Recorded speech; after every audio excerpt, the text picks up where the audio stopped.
friends, Crafty Gal Victoria here, aka AlaskaCraftyGalVictoria here. On this episode of This Old Whip, guess what? I have an empty project bag. I have an empty project bag. I'm going to start a new series called This Old Whip.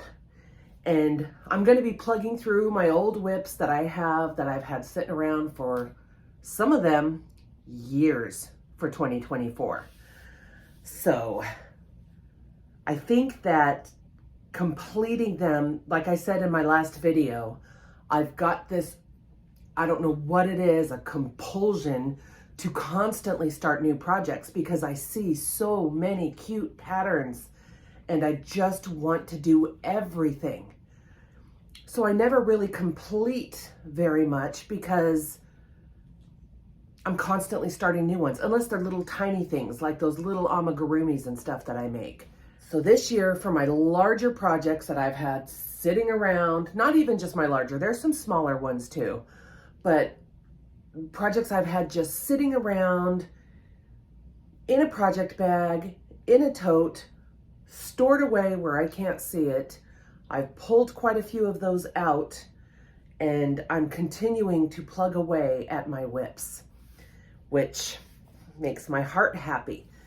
Like I said, it's a relieving feeling to be getting those off of my to-do list.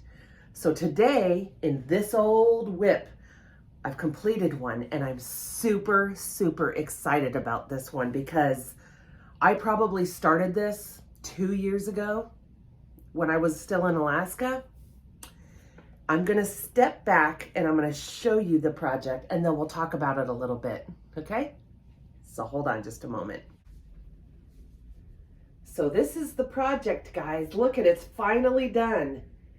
Those of you that have been with me a while, do you remember this one?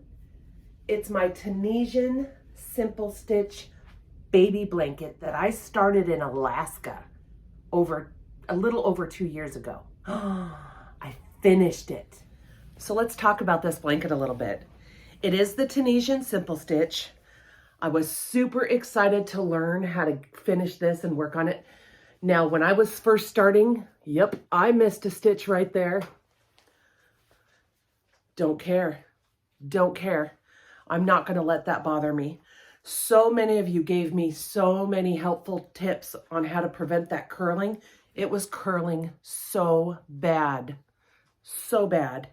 And I was told so many different methods on how you all help with the curling once you're completed your project. And I used a combination of several of those tips and tricks. One of them, let me scoot this over just a little bit. One of them was adding a border. So I did that. I started off with a different border when I first started doing the border.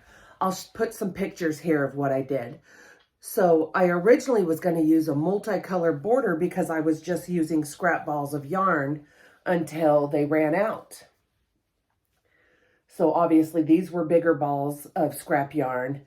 And then I got into some smaller ones and smaller yet, right? And I started doing a multicolored border with another just random ball. I didn't like it. I didn't like the way it was looking. It was a single crochet border, which was great. It was starting to pull out those sides and I just didn't like how it was looking. So I had already weaved in the end of that coral looking type. It's called persimmon, by the way. I had to cut a little piece where I had woven in the end because I just couldn't get it out. And I wound up unraveling that and balling it back up and adding it to my stash. And I decided I'm going to do the same border on this blanket that I did on one of my Luck of the Draw blankets. And that's the linen stitch or granite stitch or moss stitch or what's another name for it? Woven stitch. Why does that stitch have 4 different names? Do you guys know? Let me know. Let me know in the comments if you know why this particular stitch has 4 different names. Anyway, I did the linen stitch. I know it as the linen stitch, so I'm going to call it that. So I just did that. And again, I used almost every color that I had in the baby blanket because I had a little bit left. So I did 1, 2, 3, 4, 5, 6, 7 rounds. I'm missing one color because I didn't have any more. I think it was this color right here. But it just turned out so good. And it did help it to lay flat, but it wasn't super flat. So I wound up steam blocking it. I steam blocked it. And oh my gosh, what a difference. Now, I didn't use an iron with water in it because I don't put water in my iron. I had wound up going to, I told you guys about that estate sale where I got the totes of yarn for $5. They had a steamer, like a garment steamer, because the woman was also a sewist. So I got that steamer for $20. I'll put a picture here. And I'm telling you, that thing works like a charm. It didn't take much at all. And I was able to block this beautiful Tunisian simple stitch blanket. And it's perfect. It's perfect. I am so glad I got that steamer. What a difference. What a difference in my crochet and blocking. But this is completely done. I'm so thrilled that I finally finished it. I love the border so much better. I just love everything about this. It reminds me of like sherbet. Like a little kid would get sherbet on a hot summer day. And the colors are just, I think they work really well together. I used up a lot of scrap yarn because, as we know, Tunisian crochet eats up the yarn a little bit. But I'm telling you, this was slow going. Tunisian crochet is hard on my wrists, but I had so much fun. And it wound up completing, once steam blocked and everything. I'm reading my notes because I couldn't remember.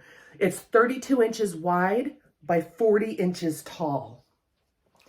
I love it. I love it so, so, so very much.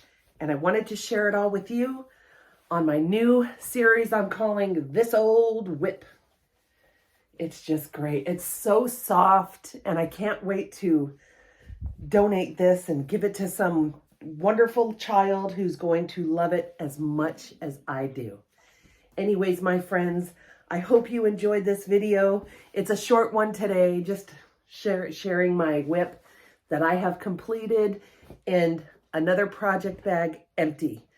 I have several more, and I will be sharing them periodically. I don't have a schedule that I'm doing this on. It's all based on time, right? When I can get things done. So that is it for this one, my friends. This is AlaskaCraftyGalVictoria, and we'll see you in the next video.